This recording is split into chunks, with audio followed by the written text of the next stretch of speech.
Chris Scalzo here with Matt Howell. On this episode of The First Run, Matt and I are going to discuss the latest and maybe last ever, hopefully, fingers crossed, disaster epic from Roland Emmerich, Moonfall. This time, Matt, it's up to Halle Berry and Patrick Wilson, as long as Samwell himself, John Bradley, to save the world. And then we're finally going to discuss it. I'm very excited about this. I've been pushing Matt for months now. It's House of Gucci time. 2 films from Ridley Scott, Matt, in 2021 of varying quality. We'll talk about what's coming up on physical media, featuring your streaming and straight-to-DVD picks of the week. And then finally, we'll close everything out by sharing our 5 favorite films of the year, that year being 2021. Barb and Star, you still have time to make the cut. Matt, let's start everything off, though, with a clip from Moonfall. If you're watching this, then you know by now a huge problem is heading our way. An emergency meeting is being called at our usual place immediately. 3 bagels.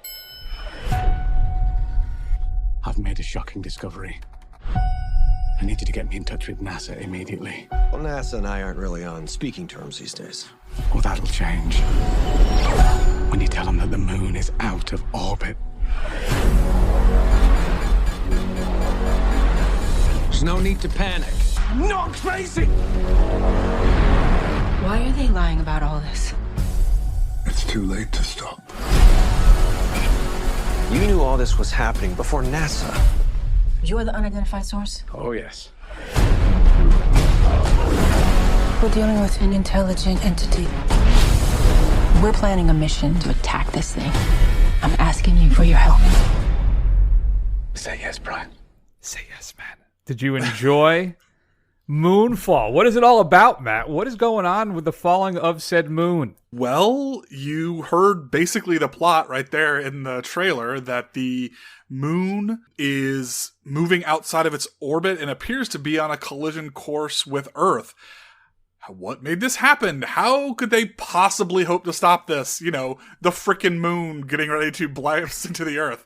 Well, folks, you sit down and watch this and you'll find out, I guess. January, February. Oh, the delights you bring us. Mm-hmm. Matt, I think we're done with disaster movies. I think we're good. I can't imagine one being worse or better than this. Yeah. I mean, at least it needs to hibernate for a few years. Give me 5 to 10 years without a disaster movie, particularly one from Roland Emmerich. But I think that everything that people think about these types of movies, particularly Emmerich's run of the last 10, 15 years, is perfectly distilled into Moonfall, Matt. So let me ask you, is that a good thing or a bad thing? It's a thing. I can't really say it's a good or bad thing. I mean, so the concept is patently ridiculous. I mean, let's just get that out of the way right off the bat. You thought 2012 was ridiculous? This is like got this beat by like 1,000%. But at the same time, I hope I'm not spoiling too much, because, I mean, they give away a little bit in the trailer. It's got kind of a sci-fi bent to this that at least makes it like, okay, all right, I'll give you that one, guys. I'll just kind of go along for the ride on this. And they at least bring the idea around enough to where I'm like, fine, whatever, let's just see how this plays out. And what's interesting enough, though, the disaster porn of this, the destruction porn in this, it seems pretty small. There's not really a lot to it, you know? I feel like there's like good old Roland or The Rock or any other number of awful disaster films that we watch for this show have brought us more. Whereas this, it seems more about the sci-fi aspect of it, which maybe is why it's maybe slightly more watchable.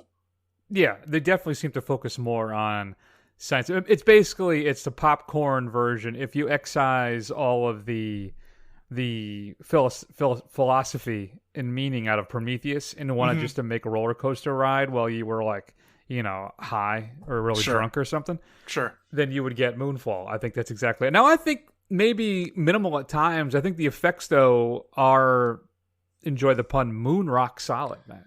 I think all of that stuff works really well. I think it's fun.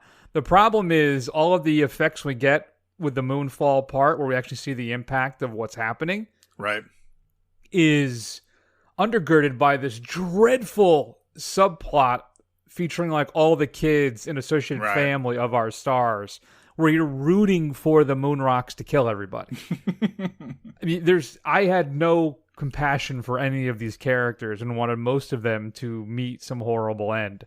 Right. And spoilers, really, nobody does except for one poor character who, I tend to enjoy most everything he shows up in. And he is the heart and soul, I'm just going to tell you, of those Ant-Man films. Sure. Michael Pena. But yeah.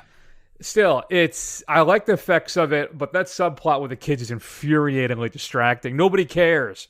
I want to go back to the moon. Let's get inside this beast and find out what's happening with this superstructure moon. Right. Yeah, it's really weird because if something as large as the moon got close to us, I mean, the destruction, like they just kind of gloss over that probably 70% of the world has been killed. Like they don't seem to like really, and there's like massive ecological disasters, I'm sure. I'm like, probably the entirety of the Midwest is on fire or something, but nobody seems to care. They did a good job. They rescued us, sort of. Yep. I don't know. Like, it just seems like it kind of glosses over all the stuff that you would normally expect to see in a disaster picture. So maybe it just, everything works out fine. I guess I will give it this. It's an interesting idea. I mean, one of the things that they think that the reason life is so rare is because of our moon, is because it's like perfectly sized and it's perfectly distanced and just to kind of maintain everything for us. And that's why it seems that it could be life is so rare. So I like how they took that idea and just like ran with it to the absolute most absurd degree that they could. Absolutely. And what's crazy to me too, though, just like you said, you never really see the impact. There's flashes for a few seconds about, these doomsday cults that spring up and the anarchy in the streets. And that kind of stuff plays a part in our subplot. But all of that stuff feels kind of like the season of 24 when Alicia Cuthbert's character is being hunted by that mountain lion while Bauer's trying to save the world, right? I mean, it all feels like that. Nobody cares, all right? Right. But I think maybe that's part of the problem with the film is that there's no investment in any of these characters. And you say, Emmerich is not concerned at all with the human cost of what's happening. Like the entire Pacific is probably decimated at this point, right? Every of those coast cities, everything's gone. Yeah. Millions, if not billions of people have died, but it doesn't matter because, John Bradley is becoming the man he's supposed to be. Right.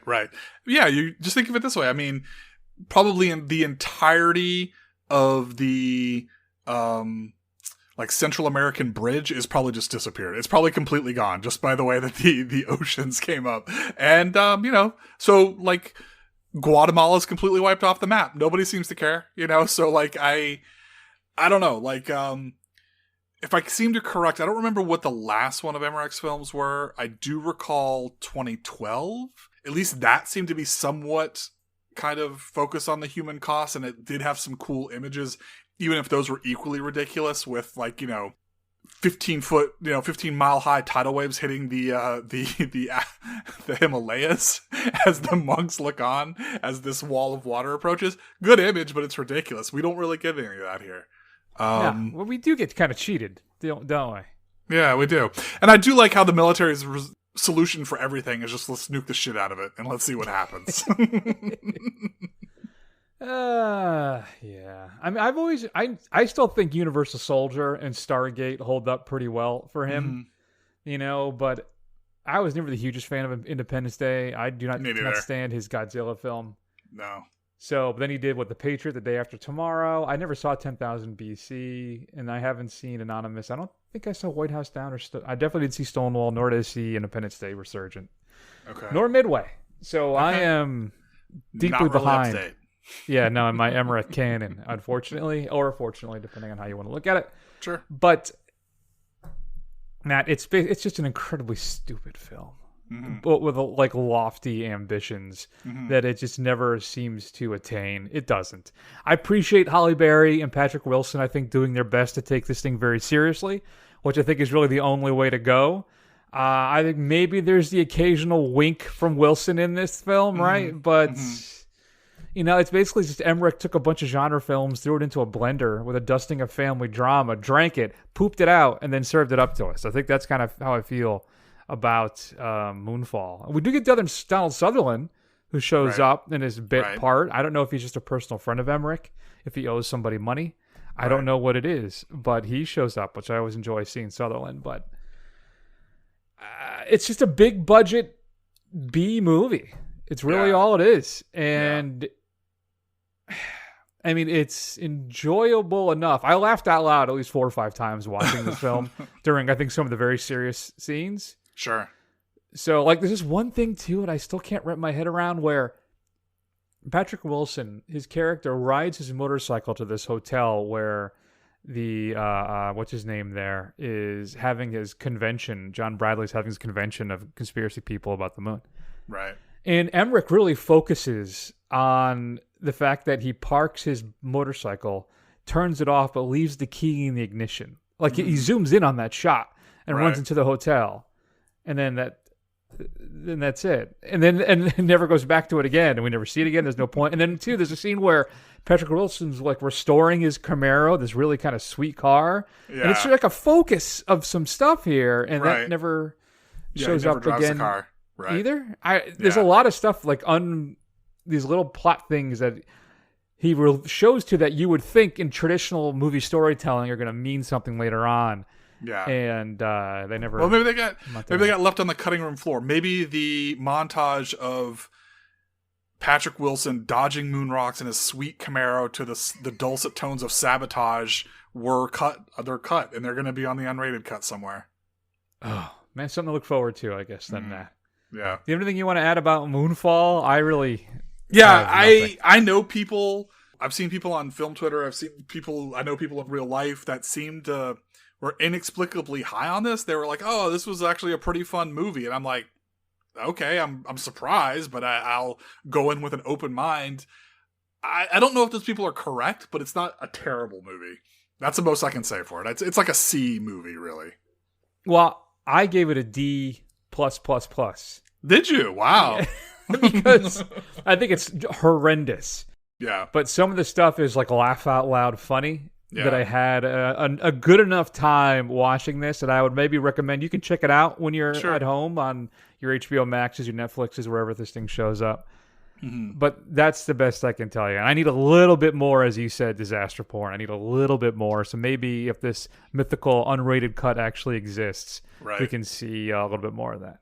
So is a D+++ like, a fancy term of saying a C-? I guess so. It's more, it's like it's a D film, but it's so bad that I enjoyed parts of it, so it gets the extra pluses. Yeah. Sure. It's nice to see John Bradley in something. And he's going to be in something else, too. I forget what. But I saw him in a trailer for something relatively recently. Yeah, no, I did see that, too. I thought I'd look him up earlier to see what was going on with Mr. JB. Yeah. But he's going to be in what? Oh, he's in Marry Me, the new Owen Wilson, Jennifer Lopez film. Gotcha. Valentine's Day, which I'm assuming you're going to go see. Couldn't keep me away. Wild horses hold me back. So like a D+++ for me, and you just giving it a C? I think I'm just going to give it a C. Yeah. I'll be honest with you. Part of me thought you were going to just ditch and go see Jackass Forever. So I appreciate you. I appreciate that. Yeah. If you've had a chance to see Moonfall, shoot us an email at feedback@thefirstrun.com. Matt, so you remember we were doing my straight-to-DVD picks for a while, and I said every time Bruce Willis did a movie, I was going to mention it in the straight-to-DVD section. Mm-hmm. And then I started feeling kind of sad about it, and then I did some research about it, and there actually might be something happening. Right. And it's very depressing. So we are going to play a clip from one of Bruno's films that's getting its UHD release. Okay. That I will not be upgrading because I have the Blu-ray. I haven't watched this film in probably since it came out. And I've been telling myself I want to rewatch it for a while now. So maybe this will be the impetus for me to finally at least dust off my Blu-ray. I'll show you how much I know you. I'm not even going to break you. I'm just going to set you back a ways. We know that you've been stashing half your bars, which is smart. No law against it. You're going to get out. You're going to go overseas, right? Studying up your Mandarin? French. You give him up, or you give us half your stash. You willing to dump your silver in the dirt for Seth? You gonna kill him? Not if we can help it. Be too cataclysmic a change for the future. Now, what we'll do is dangerous in that regard, so not as dangerous as killing him, on top of which a man from the future runs free long enough, you know, this time travel shit just fries your brain like an egg. Why the fuck French? I'm going to France. You should go to China. I'm going to France. I'm from the future. You should go to China. I'm going to France. You're going... So, Matt, that, of course, is a clip from Rian Johnson, director of, I believe, the universally beloved The Last Jedi. That's Looper, where Joseph Gordon-Levitt plays a younger version of Bruce Willis's character, where they're a hitman. They travel in time to kill people, and they leave them in... I can't remember what now. They leave them in the past, right? Not the future. Right. They leave them in the past. Right. So... I always loved Looper when it came out, and I got to revisit that thing. So it's coming out, Matt, on UHD. I don't know if we want to talk about it at all. Supposedly there are rumors that Willis is suffering from dementia. Right. And he is basically cashing in as much as he can now. Right. To try and, I don't know, take care of his family, whatever the case may be. I haven't heard that he's being taken advantage of. It's just that he knows he is not well and is looking to make as much money as he can. Yeah, I mean, I guess that puts into perspective of all the things you hear about him having to wear an earpiece so people can feed him his lines, and having to be taken around everywhere by an assistant. And, you know, obviously it was a while ago, but I guess that kind of was already starting to show its head with like things like Cop Out, where he was like apparently notoriously difficult to work with and couldn't remember his lines. So we'll see. Yeah, it's depressing. Also coming up, Matt, on Physical Media this upcoming Tuesday, February 15th, just post-Valentine's Day for the lovers in your life. Robbed by the Academy, Matt. Eternals getting its Physical Media release. I guess the film Twitter, or at least a certain subset of it, was very upset that there were no Spider-Man No Way Home Oscar nominations yesterday, as if that was going to happen. Not even for any of the technical categories? I think maybe they got an effects one. Okay. Maybe. I don't know. I just know they didn't get any of the big... I think there's supposedly some Best Picture buzz, which I was like, that's not going to happen. Sorry, folks. I don't mean to be particularly mean about it. But yeah, Best Visual Effects I'm seeing here, and that might be it, Matt. That might be it. Yeah. But I guess Dune got nominated, which is, I think, a less perfect film than what Spider-Man is. True. Very true. You get a Dolby Atmos audio track. No Dolby Vision on that UHD. Disney continues to be stingy with its Dolby Vision and HDR10 stuff. I don't know what that's about. You get a Steelbook from Best Buy. Target has an art edition, which includes 2 limited foil etched prints. And then the Disney Movie Club has an exclusive Blu-ray cover. Includes an audio commentary, a special featurette on Phase 4 of the MCU, a gag reel, and 4 deleted scenes. Matt, a fun kind of horror comedy-ish thing, from what I understand, Spontaneous, is being released about a high school senior who discovers that she and her classmates may explode at any moment. It's supposed to be a fun little film. Settlers, starring Sophia Boutella, Johnny Lee Miller, Neil Tiger Free, and Brooklyn Prince. Mankind's earliest settlers on the Martian frontier do what they must to survive the cosmic elements and each other in this science fiction thrill ride. C.O. Bach, it's actually C.O. Bach, Matt, Project Clone, starring Pak Bo-kum and Gong Yu. Min Gi-hyun is an ex-agent of the intelligence agency, and So Bach is the first human clone created through stem cell cloning and genetic engineering. He possesses a secret for eternal life. They get entangled in dangerous situations as several forces want to take control of Sao Bach. I think I pronounced this Sao Bach 3 different ways during that one. I think I got it right finally at the end. Mogul Moli, British-Pakistani rapper Zed, is a rising star on the cusp of his first world tour. Struck down by an illness that threatens to derail his big break, he's forced to confront his past, his family, and the uncertainty of his legacy. Sebastian Stan and Denise Gao star in Monday. A spark on a Friday can lead to a sizzling weekend fling, Matt. You know all about that. But what happens when you get to the inevitable Monday? You end up getting married and having a kid. Cranked Up Films is releasing Cosmic Dawn. After witnessing an alien abduction as a child and subsequently being told she's crazy for most of her life, Aurora, now a young woman, joins the UFO cult, the Cosmic Dawn, after discovering a book written by the group's leader, Elise. Aurora's time at the cult remote island compound is marked by miraculous revelations, Matt, conscious expanding flowers, and a burgeoning friendship with Tom, the resident cook. When a fellow cult member starts to display increasingly bizarre behavior, Aurora begins to question Elise's sanity and her own, and starts to look for a way out. Matt, the complete 13th season of Doctor Who, known as Flux, is being released. Did you ever see or watch any of the Doctor Whos? So, my relationship with Doctor Who is, I remember when I was a kid, it would come on after Saturday cartoons, and it was always a bummer to me because that signaled that the cartoons were over, and it was really cheap, and I never liked it. I tried to kind of catch up when this revival came around, and it's enjoyable, but I still couldn't really connect with it. It's still got that kind of cheesy BBC low-budget, micro-budget sci-fi thing going on. Yeah, I think I tried to watch the similar story with me, and I tried to watch the relaunch, I think Stephen Moffat's version there, and this is how long ago it was. I rented the first disc of the season from Netflix when they were still doing discs. I know they still are, but back when that was the only plan they had. I watched like 2 episodes, and I never finished it. I sent it back. Criterion is releasing Love Affair. Chic strangers meet and fall in love aboard an ocean liner bound for New York. The classic film gets a 4K restoration by the Museum of Modern Art and Lobster Films. New interview with film critic Farron Smith-Neame. A new interview with Serge Bromberg, founder of Lobster Films, about the restoration. 2 radio adaptations and 2 shorts by Leo McCarey as well, both starring silent comedian Charlie Chase. Included are Looking for Sally and Mighty Like a Moose. Matt, a film I've been waiting to be back in print for at least a decade, is finally here.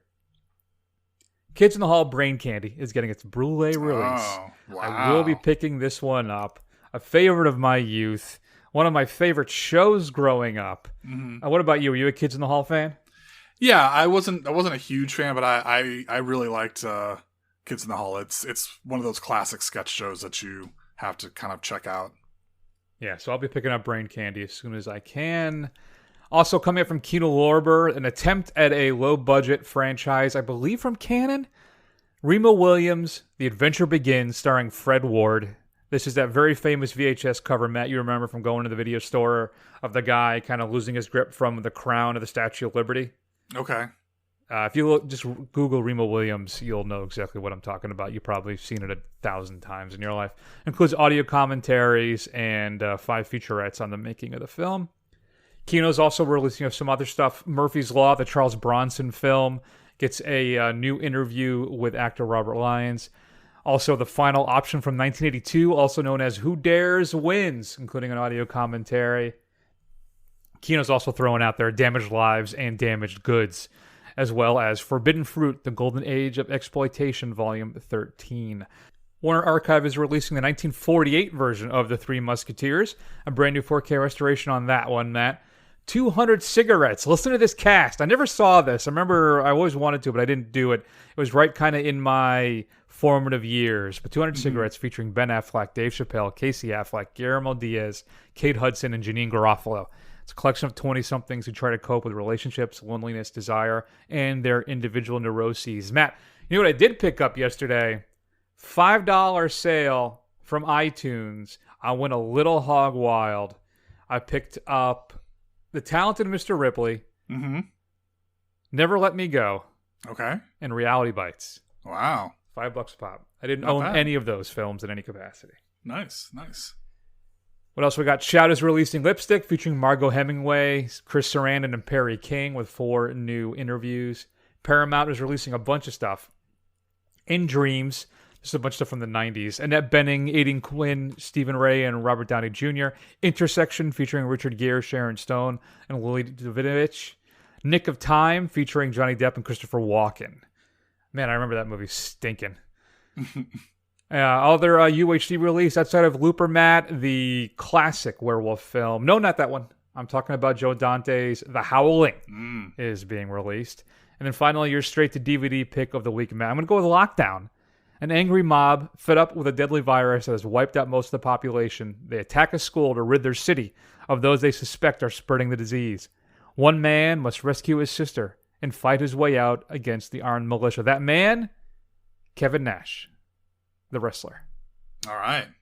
Very Matt, what nice. should we be streaming this week? So I'm going to recommend a limited Netflix series called Archive 81. I noticed that was directed by Benson, and at least a few of the episodes were directed by Benson and Moorhead, and I had seen one of their films at the Sundance Festival, so I wanted to check it out. It's about an archivist who is hired to restore a collection of videotapes that are damaged in a fire, and he discovers that it is the footage of a woman investigating a potential cult in an old New York apartment building. It's got a bit of a Rosemary's Baby vibe. It's got a little bit of the found footage vibe, while the guy who's finding the footage is also experiencing things. It's a pretty creepy little show. I'm like 2 episodes in it. I'm enjoying it so far. Ooh, I may have to check that out. Yeah, it's good. I am all caught up right now on Peacemaker, which again, Right. I am enjoying the hell out of. Yeah, it's very good.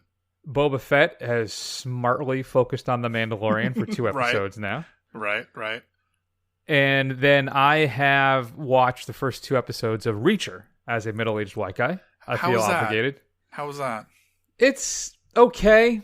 Okay. I mean, it's perfect dadtainment, sure. and it's the dialogue isn't very good. Yeah. I don't think Richardson's performance is particularly strong. Okay. And it's weird watching because he looks, I think I tweeted this out, he looks like he's entirely CGI. Okay. It's very weird. Just watch that first episode. It's an odd experience, but it's fun. And what's funny is I just finished reading that book that the series is based on. Okay. At least the first season is. They did Yeah. announce too, I think yesterday, that there's a second season coming. So All right. I don't know. Very good. Room for improvement so far, but I'm enjoying it mostly. They did have some full frontal male nudity in that second episode, so I guess I got that going for them. Great. Equality, my man. Equality. That's what we're all about here. Sure. All right, let's keep rolling. And let's spend a few minutes. Oh, boy, Matt. Oh, boy. Oh, boy. I basically forced this down Matt's throat after Well, months. Yeah, I mean, and it helped that there's like literally nothing else to watch, so kudos. Let's get into it, folks. You have a gift, I'm telling you. Oh, stop. Stop, you're going to make me. You're going to make me cry. Nobody has ever said that to me. Nobody. Paolo, why don't you have your own line? These are just mock-ups. I can't afford to get serious. With your gift and your talent and your vision, are you kidding? Gucci needs no blood. Goodbye 1930s. Hello 80s. Huh? Oh, you took the words right out of my guts. Paolo, Gucci is coming. That's right, Matt. It is House of Gucci. That's right. Wait, let's do this right. Hold on. Okay. So, Matt, we are going to discuss... Are you going to exit out on the Godfather theme? No, I didn't think of that. Oh, I should have done that. That would have been smart. Unfortunately not. So we are here to discuss House of Gucci, Matt. I also thought about doing this entire section with a really bad Italian accent, but I thought Talking it was about best. Ma, like a New Jersey Italian American accent, or like one of what they're doing in this film. Maybe both. I don't know. I'll have to figure that out. Sure. Anyway, one thing about House of Gucci, I will say that I think it made me bigoted against Italian people. I think Your it's own one thing it people? was successful in doing. Yeah. Yeah, your own people. Well, I'm barely Italian. My last name is probably the most Italian thing about me. There you go. But it's all right. It's not horrible, man. All right, I actually enjoyed parts of this thing. I'm just not sure where to begin. I think it's best viewed, Matt, as like a overblown soap opera, like a Lifetime melodrama. Then I think you could really enjoy House of Gucci. I think Ridley Scott here, who it's crazy because he did the wonderful, just fantastic The Last Duel the same year, but it's I'm not sure what to tell you, Matt. So, actually, let's reset here. What is House of Gucci all about, you ask? It is about the fashion empire that is Gucci in the late 70s, early 80s, with this inner family turmoil and this power struggle as to who is going to run the company. That it's ends in murder. And focus of our film here, of course, is Lady Gaga, who plays Patrizzi, Regani, who of course marries into the family. She marries Maurizio Gucci, who's Adam Driver's character. And the two of them kind of start working in. It's like Macbeth, is the best way to describe it. Sure. Then you have Jeremy Irons, Al Pacino, Jared Leto, Salma Hayek shows up. It's a very strong cast. And I think everybody, Matt, is having a blast with this thing. I think they are just devouring every scene that they're in, except I think for Driver. Driver's the only one, I think, who was playing this a little more reserved. But he is winking at us the whole time as well. I think the story reads like this grand epic, at least it tries to be. This grand drama, thing. But it never achieves, I think, Scott's lofty aims of becoming this epic crime thriller. It doesn't. It just feels kind of, I don't know, half-hearted most of the time too. I don't know. Am I wrong? What are your thoughts on the House of Gucci? Yeah, so I didn't really know much about this going into it, other than I knew that it was going to have a lot of ridiculous Italian accents on here. So I'm reading the description of it after the fact that this makes it sound like it's going to be this kind of murder mystery, and I expected them to focus more on that. And I don't think it's a spoiler because it's right in the description on IMDb. It's about, Maurizio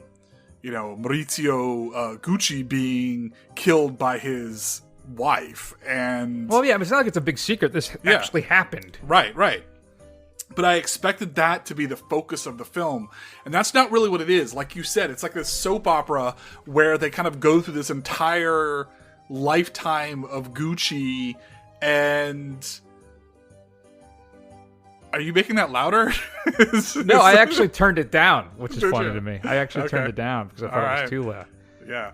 We'll bring it down for you a little bit more. I don't want to distract you. What you're saying is very important to me. Yeah, thank you. I appreciate that. I mean, the thing is just a cartoon. It's really just a cartoon. And it's really just the most ridiculous, outlandish things. Like, honestly, I knew so little about this. I had forgotten Jared Leto was in this. And when I found out that he is Paolo Gucci, that is the most ridiculous performance I've seen. Like, it is... Come on! It is so sublimely stupid. I mean, and just, like, over the top. I couldn't... I'm, like, absolutely fascinated to watch it. I mean, Lady Gaga is sublimely bad, but so is Jared Leto. And then, of course, you've got Pacino just doing Pacino. I thought Pacino was a little reserved for Pacino. There is no great ass kind of scene in this film at all. I think he's a little more reserved for Pacino. He's, usually he runs out of 10, and he was, I think, like a 7-8 at the most in this. What about, like, when he's, like, yelling at his son, Paolo, you breaking my heart! He's, like, slamming stuff around, throwing it around. He's like, oh, I'm gonna kill you! Then he's like, oh, but I love you, you're my son. And, like, it's just... Come on. Yeah, it's great. No, it's wonderful. It's really fun. I don't know what Ridley Scott was thinking making this movie. I don't know either. I don't know. But I do kind of want you to download a lot of Jared Leto as Paolo Gucci stingers. So like when you put in here. I mean, just like... Okay. What is it? Shit and chocolate may look the same, but trust me, they taste very different. The implication being that he's eating shit. Yeah, well, he's had a rough life in the cloistered ivory tower that is the Gucci family. I don't know, Matt. I think the pieces are all here. I think it's what's frustrating for it to have been a really fascinating, great movie. And I think Scott just kind of botches it. Yeah. I think maybe it's the casting is our big problem here, maybe. You think so? I don't know if it's Gaga who is... I mean, she really has... I don't know. There are times when I thought she was really good, and then other times I think she's leaning way too hard into this. So, like, it's like... think of it this way. So, like, Adam Driver, he's taking it seriously, but he knows it's ridiculous. So he's got that kind of edge like he's in on the joke. Mm-hmm. Whereas, as Gaga... This is like coming off of A Star Is Born, so this is like she feels like this is really serious actor material, and this is really going to show her range. And Jared Leto is just... You think this exposes her? I think so, yeah. And I think Jared Leto is just there because he took one look at it said, this is the dumbest thing I've ever read, and I'm going to just be as over the top as humanly possible and see if anybody gets it. And like, you put all three of those together, and it just doesn't work. Because everybody's like in a different movie. Yeah. The other thing, too, that is just inexplicable to me is Ridley Scott's Needle Drops. They are really bad. And not just, like, wrong time frame. Like, there's certain songs drop in times that they weren't around yet, which I can forgive that if it fits what's happening. But it doesn't fit what's happening. Right. So then I can't give you that pass. That use of George Michael's Faith in the wedding scene was like when it first, because he extends the organ at the beginning, and I'm like, wait a minute, is that? That's not. Oh no. Oh no. Oh God, no. And there's like a lot of that throughout here. Just some really horrible music cue choices. I don't understand it. It's crazy to me. Yeah. Another swing and a miss from Scott in this film. Maybe that's what it is. It's just a failed experiment. He swung and a miss. It didn't work out this time. Really just over the top bad acting, poor script, ridiculous music drops, needle drops, and it's just overinflated, big budget kind of Lifetime soap opera melodrama is really what it was. Well, and knowing Ridley Scott, he's probably very curmudgeonly and crotchety about it. And he'll brook no insult at all. Like, if he heard this, he would literally like come up with an essay to tell us about how we're wrong about this. Oh, probably. Tell us to F right off. I think he did that in an interview earlier this year, or late last year about it. Yeah.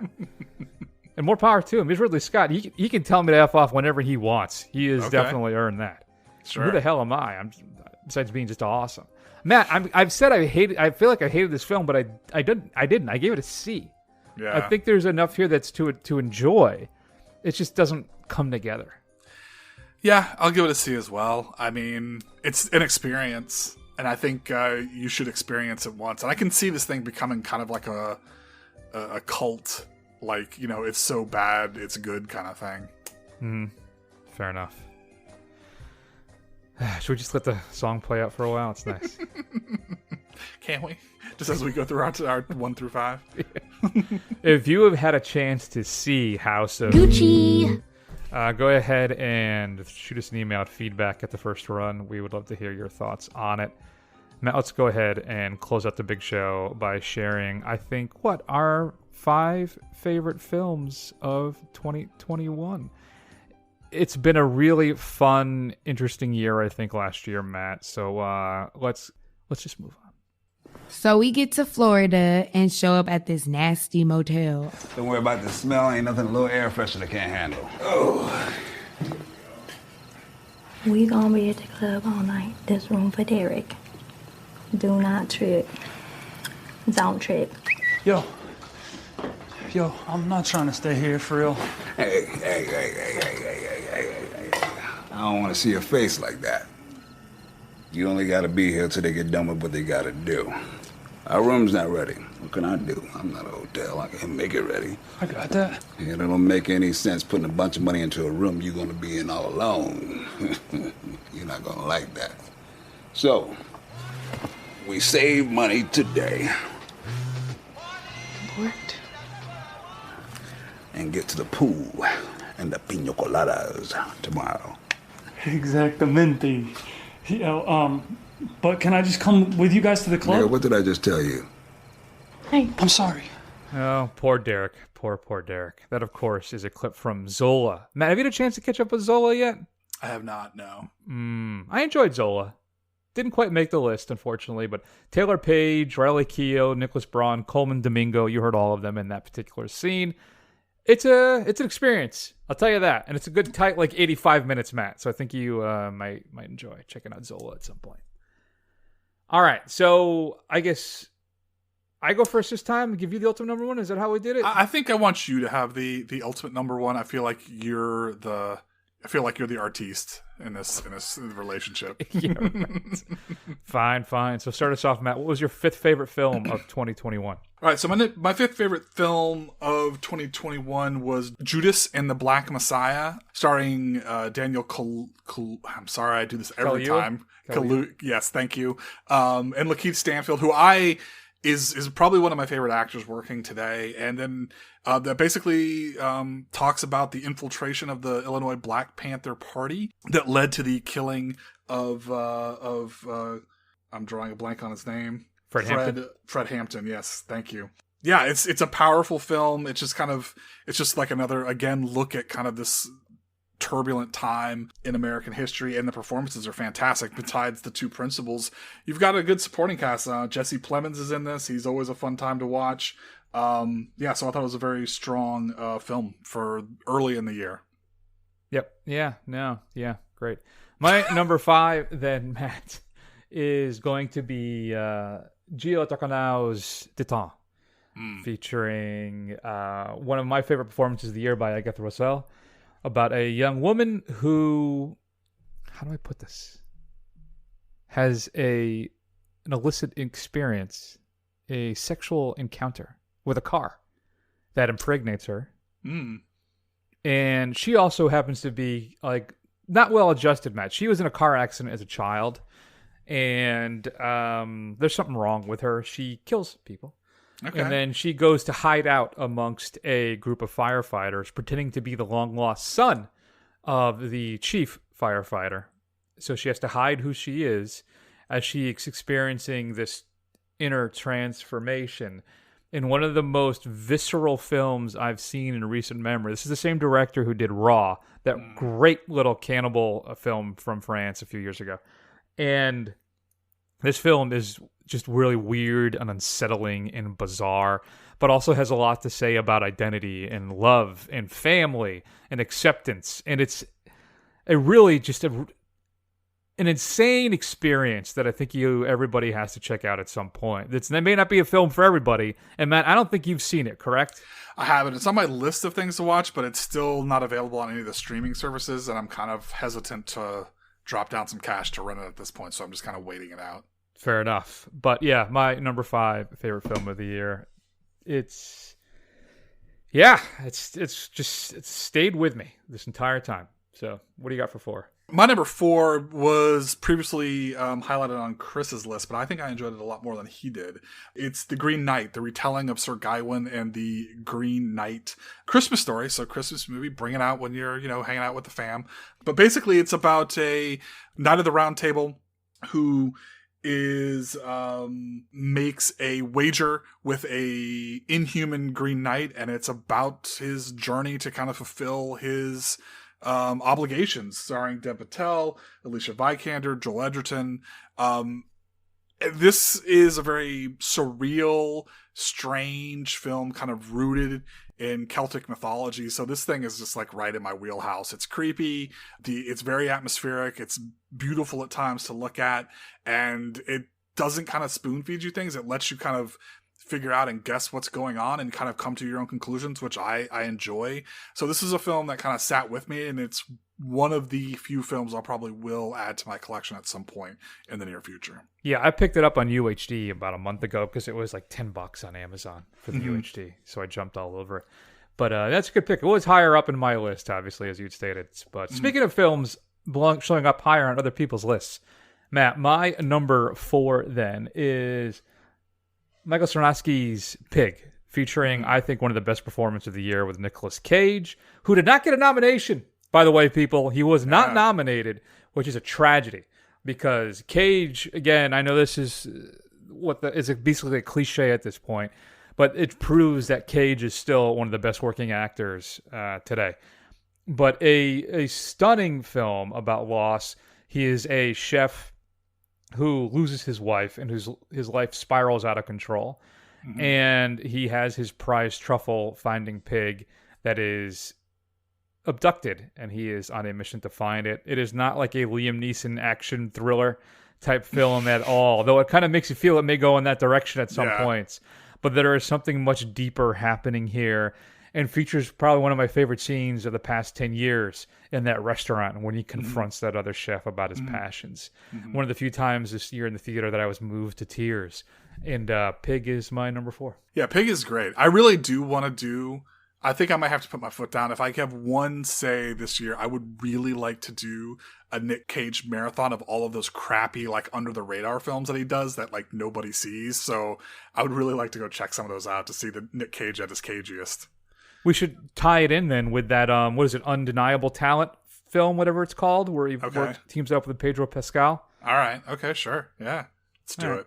We'll Looking forward to it. All right. So my number 3, again, much lower on Chris's list, but I was really moved by it. Yeah, it's a documentary, but it's one we watched a couple weeks ago, Flee, about a gentleman who's escaping Afghanistan and the struggles he goes through. And I think the fact that this thing is a documentary, it is based off of real life interviews, but it is animated in part to hide his identity because he is essentially living in Sweden under false pretenses that he's a refugee, that he has no family, whereas in fact there are several that are still alive spread throughout Europe, but they all have to keep secret of each other. And just to kind of see the things that people go through, the lengths that people will go through to kind of save their children and save their families, and the lives they try to build in a foreign land, and kind of really what home means to you, it's fantastic. I think just the decision to animate it just adds so much to it because it allows it really to breathe, and kind of they use it to fill in scenes that you would only be told about to kind of like bring it to life. And it's a fantastic film. That is wonderful. I watched this morning, Matt, the production team, the filmmakers watching the Oscar announcements when they got their name called. It was very sweet. It was very nice. Good. So my number 3 film, Matt, is Joachim Trier's The Worst Person in the World, featuring one of my favorite performances of the year by Renata Rensvi, about this young woman who is coming to terms with her life as she goes from her late 20s into her 30s, trying to figure out who she is. A powerful, moving film. It is funny, sweet, but the best thing about it, with all of its drama and sadness as well, is how honest it is. We talked about it just a few weeks ago. Go listen to that episode. But it's one of the most honest and authentic depictions of a just human being I've seen in quite a while as well. And just a really moving, touching film. So that's my number 3, The Worst Person in the World. Yeah. It's my number 2. It's a fantastic film. I was surprised at how well I connected with it. It is a fantastic performance. It strikes true for anyone, regardless if you're old or young or man or woman or anything Norwegian. else. Norwegian or, not. So, it's it's a really moving and real, like, coming of age story, kind of the struggles and triumphs that you have, and kind of where you start out versus where you end up. And it's one of those few films that kind of moves this cold dead heart in my chest here. It's nice to know that it can still happen. I can, rarely. My number 2, Matt, then, is, listen, we all know that it got its award opportunities last year, but it didn't really get a domestic release until this year, and that is Judas and the Black Messiah. It's my number 2. Daniel Kaluuya won for Best Supporting Actor up against Lakeith Stanfield, because remember, there was no main actor in that film, just 2 supporting actors. Right. But really, an incredible film about, as you said, the assassination of Fred Hampton and Stanfield's character and his part in it and how he deals with who he is and what he has done. But seeing the story of a man who was so important to the civil rights movement, and he was cut down before he really was able to become who he may have been. I mean, he was an exceptional young man who was able to unite different aspects of these different peoples and cultures to come together. And that's basically, Matt, why they killed him. They truly feared Fred Hampton. And the story behind him by Shaka King it's riveting watching. Some high-stakes political drama and wonderful performances all around. Really a beautiful, depressing film. So Judas and the Black Messiah is my number 2. Okay, so anybody who's listened to this show for any amount of time should not be surprised by my number 1. And I will say this. I'm on a film podcast, and I have watched thousands upon thousands of movies. I watch hundreds of a year, just even for this podcast. And I have to say that as I've gotten older, I've become more jaded. It seems harder and harder for a film to move me. I don't seem to I'm much more critical of them, and it takes a lot to really kind of bring a lot of this stuff forward in me at this point. But every once in a while, there's a film that hits that just is just so entertaining, and it just kind of reminds me of why I liked going to the movies in the first place. And I don't know if it's the best film, but it is certainly my favorite film. And of course, I'm talking about Spider-Man No Way Home, which is honestly is the most fun I've had in the movie theater in a long time. Like, definitely hands down 2021. Maybe even a couple years before that. I think I might have even enjoyed this more than I enjoyed Endgame or anything like that. So honestly, it's everything I wanted to see out of a film, as far as a piece of entertainment, as a piece of something that speaks to the kind of kid in me type of stuff. And it's something out of all of these films that we've talked about, it's the one that I can say I will probably watch, maybe once a year or at least a few times every couple years. I mean, it's something I'll revisit going forward for a long time to come. I can't really begrudge you that at all. It is a lot of fun. And I think I said during the time, probably the pinnacle of the MCU so far. Mm-hmm. How they're able to bring back those two characters, well, all of those characters from the prior films, and make it work to actually add some depth to the death of Aunt May that we hadn't seen with the Uncle Ben stuff previously. I mean, I'm not going to give you a hard time about it. It's an honorable mention for me, but it's a lot of fun. I agree with you. But I'm surprised that my number one didn't even make your list. Really? Unless I'm forgetting something completely, which has happened, but I don't think so. I think the front runner since Nick Cage was nominated for Best Actor this year, is Benedict Cumberbatch from this film. And it's Jane Campion's The Power of the Dog. This kind of psychological Western drama featuring Benedict Cumberbatch, Kirsten Dunst, Jesse Plemons, and Cody Smith-McPhee. Damn it. He was nominated for an Oscar as well. In fact, the whole cast was. All four of them got nominations. She got nominated. The film is this meditation, Matt, on basically toxic masculinity. And it is a riveting, gorgeous film with an ending that is just insanely powerful and moving, and just one of those kind of, in a year of gut punches with like Nightmare Alley with that ending, and then this one is right up there with it.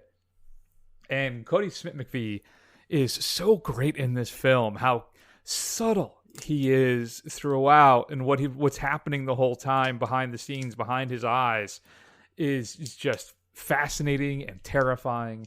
And the whole film is just one of my favorite experiences.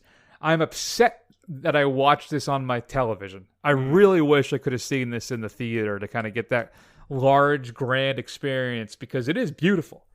I mean, Ari Wegner, too, nominated for an Academy Award for cinematography. And I'm watching this thing. Granted, I'm only a couple feet away from it, from my new 50-inch TV, Matt. But still, it's not the same experience with the surround sound of these vast, beautiful plains or the mountains in the Old West, and Benedict Cumberbatch being just a complete and total son of a bitch. And but one of the most riveting experiences I had all year. So it's my number one, Power of the Dog. Yeah, it is a great film. I kind of struggled with where it would fit on my list, and I think honestly it kind of just lost out to the things that either I just had a more enjoyable experience. Not that I don't think it has its artistry, and I don't think it's excellent, but it just didn't hit the same way for me. Although I don't think you're wrong by any stretch of the imagination of what you're saying. I appreciate that. So Matt, my honorable mentions, and we'll get some of yours then. As you said, Spider-Man No Way Home is on there. Benedetta. I've softened down a bit since we saw it. I think it deserves to be on there. Okay. No Time to Die. I think Daniel Craig's last outing as Bond is strong. Not the best in Craig's run, but I will say the best performance Craig has given in any of the Bond films. Steven Soderbergh's No Sudden Move, which he got a new movie coming out this weekend I'm very excited about. But always up for some Soderbergh. We talked about Zola, and Passing was a clip from last week. Ruth Negga, fantastic in Passing. Maybe the film isn't as strong as her performance, but still, good stuff. Ridley Scott's The Last Duel, I think, is great.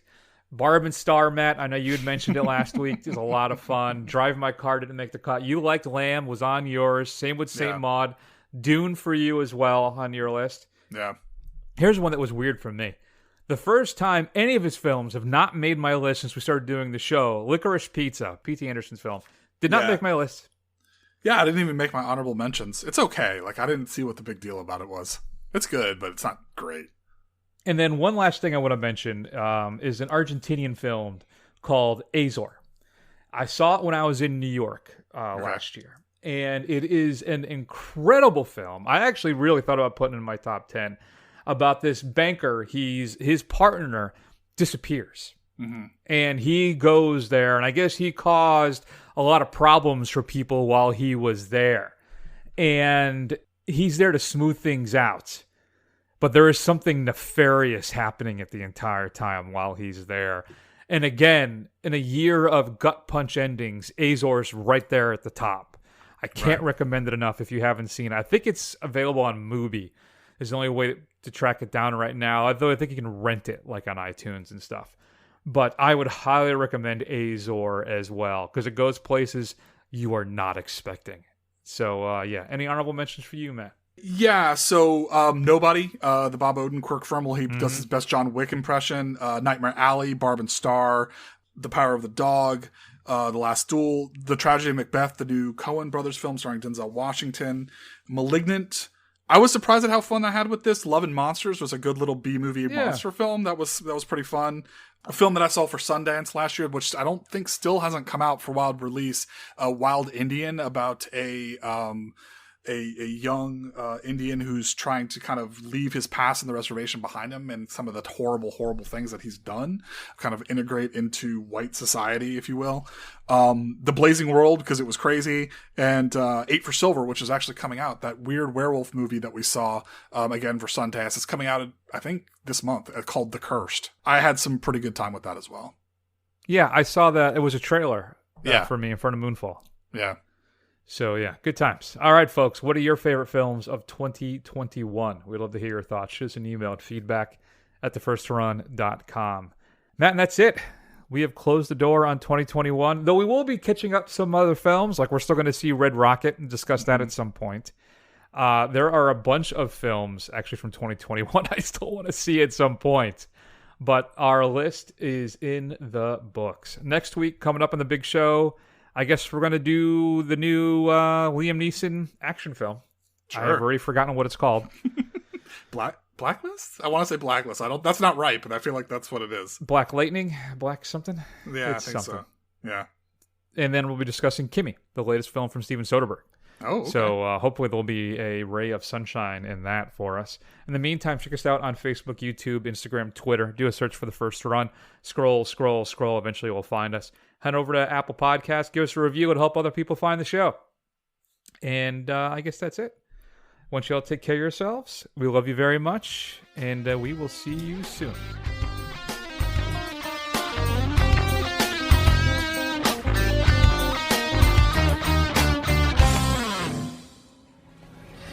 Name? Bond. James Bond.